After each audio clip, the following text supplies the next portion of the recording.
Hello everyone, welcome to another Mikey Mike and his JJ production. Um, I figure I make these videos every time I add something new to the layout. So I realize that some of the stuff that I add, some of you guys may be wondering about or maybe thinking about getting to. So hopefully this video will, I don't know, maybe give you some tips or inspire you to add some things to your layout as well.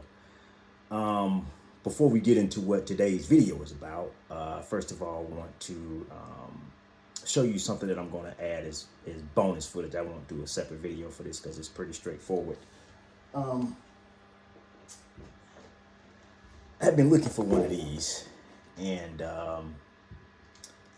basically what this does is it tells you how fast the train is going when it goes by. And having an engineering background, with engineering calculating things like speed, I can't tell you how many, I don't know, tests I took to get into college where I had problems like if a train is going east at 55 miles per hour on the same track as another train going west at 65 miles per hour and they're 500 miles apart, at what point along that 500 miles will the trains collide? And I used to love those problems, man. That's the kind of problems a engineer lives for. So obviously with my model train set, it'd be nice to actually know what the scale speed is for the trains as I run them. So I throw some bonus footage at the end where we can kind of see this work or whatever. So, but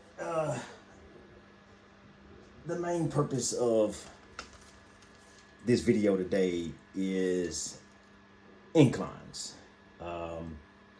I have always loved, even when I was a kid, to me a train set just wasn't a train set if it wasn't going up and over something and something was going underneath, which required the train to climb up an incline. And I thank God that today Lionel has technology called speed control, where trains automatically adjust their speed when they're going up an incline, so you don't have to keep increasing power and then decreasing power on the way back down.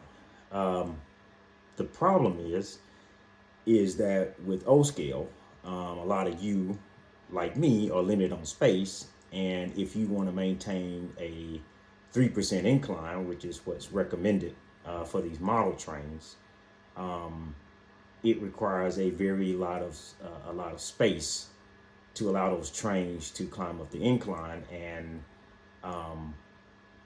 like me, I don't necessarily have the space to keep my entire incline on a straightaway, which means that some of the incline is on a curve.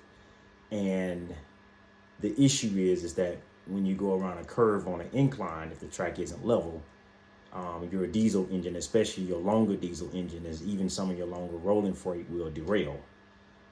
So I have some temporary solutions where I bank the curve using just pieces of leftover foam that I use to insulate my track.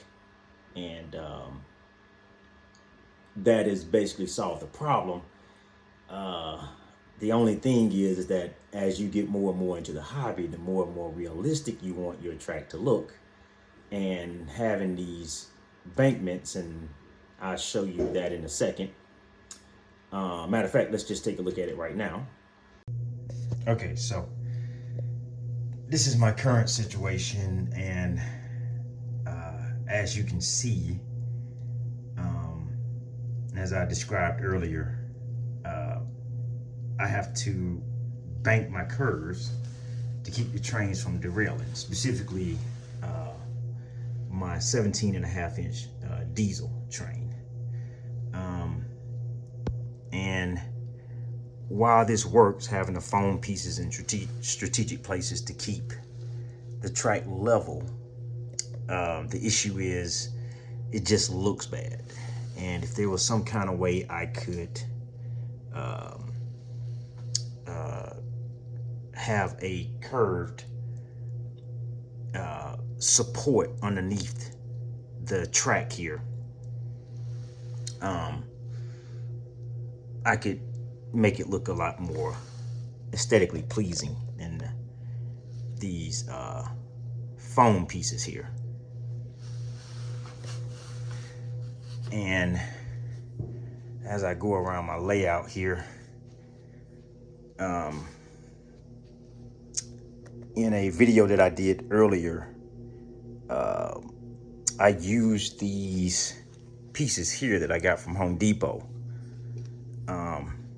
And you can check out my video called Lowering the Grade that I did, I think, a few months ago, where I took the Lionel graduated trestle set and I removed the spacers that came with the set, and I replaced them with these, which allowed me to place each section of the graduated trestle 16.5 inches apart, which allowed me to achieve a 3% grade. Well, the problem with these is that while they do hold up, they sag.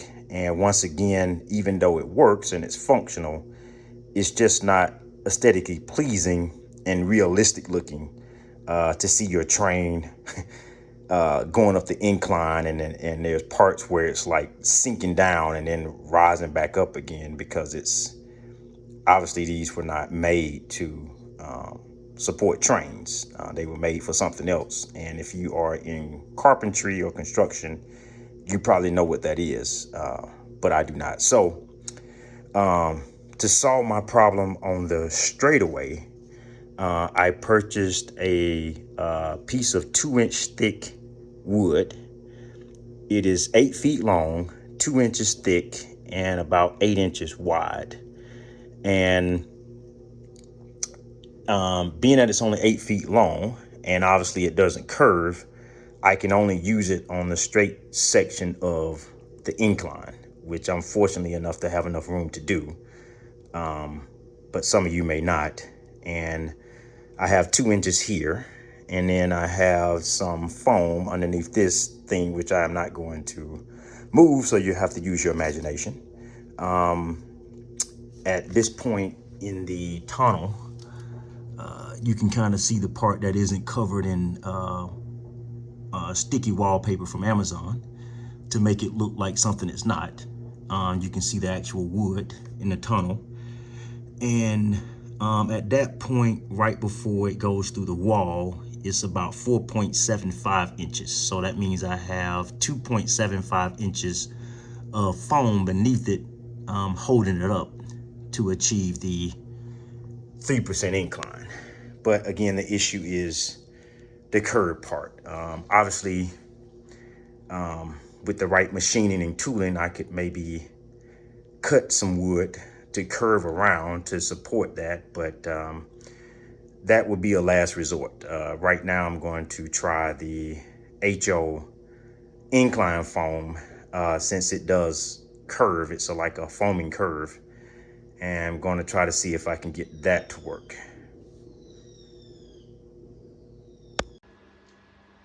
So you see what my issue is, and so I'm hoping that this will help by providing that support under the curves without having to add the extra piece of foams. I am not sure this will work, and if it doesn't work, I will show you that as well. So maybe we can come up with a different solution than this one, but this is just my attempt.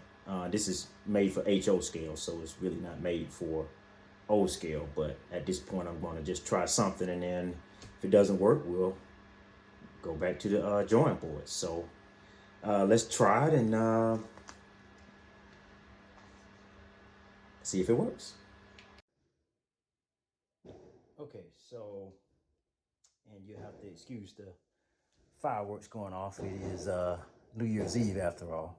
But so just to give you an idea of what's inside one of these boxes, apparently it comes with multiple 3% inclines, and I already made one mistake.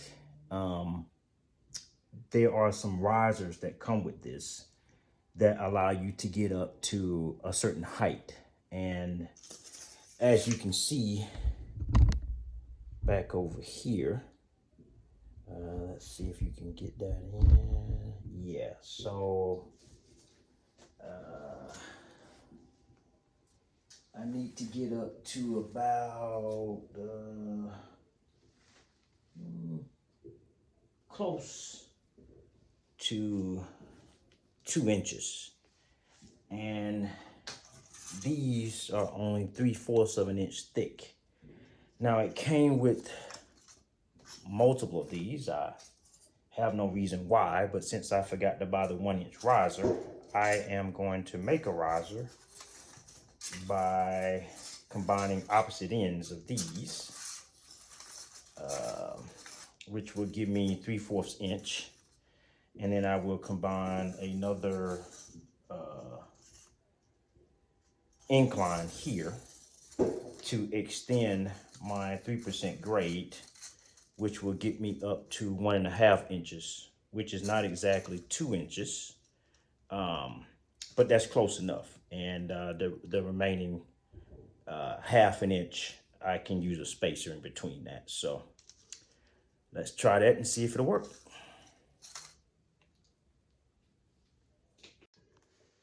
Okay, so this did not work out like I had hoped. Unfortunately, these HO scale inclines still cause the track to be unlevel. And I can't show it to you right now because I'm using my phone as the leveler, but yeah, I still had to, as you can see, I still had to bank the curves to keep the track level up until when it straightens out. So I ended up using it anyway instead of using the other supports that I had, because at least these don't sag and they provide a little bit more support. So but I'm still going to stick with what I have right now for the other curve, since this solution did not work out without me having to bank the curves, which again is just unsightly. So got to go back to the drawing board and think of something else. But for right now, this will have to work. Okay, so let's get some footage of it going around the curve.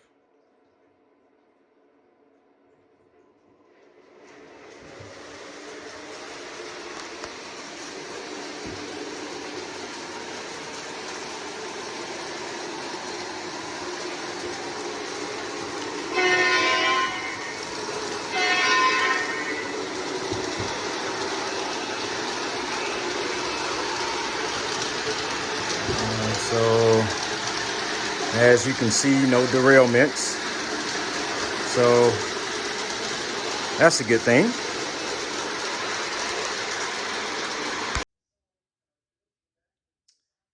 Okay, everyone. So to sum everything up, as I said, whether it worked or it didn't work, I wanted to share the video so that people can see my experiences. Now, just because I didn't get it to work doesn't mean you won't get it to work. Matter of fact, if you can get it to work, or if you have any other solutions, I would, look me up on Facebook. I would love to know how you got it to work, because I'm still open for ideas. So I am going to be returning. This was an unopened box, so I will return this one. Pretty much destroyed the other one, so can't take it back. But I will take this one back to my suppliers over at Legacy Station and trade it in for something else. I also will be returning this.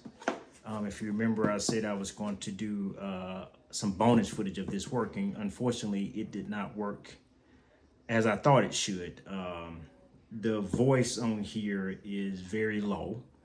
I also thought that this would tell you the speed of the train, but because the voice was so low, I couldn't hear any type of speed or anything. I heard something, but my trains are so loud, and I have two of them going at the same time. So with both trains going around the track, I could not hear anything from this. So if anybody knows anybody at Lionel, they need to turn up the sound on this, because you can't hear it if you got 2 or more. And some people have 6 trains running, so you can't hear anything from this. So so I am going to trade this in. This was like 71 bucks. Another thing was like, I don't know, $9, so 80 bucks. So I'm going to trade it in for something else, and whatever I trade it in for, I will do another video. So that's it. See you, and Happy New Year.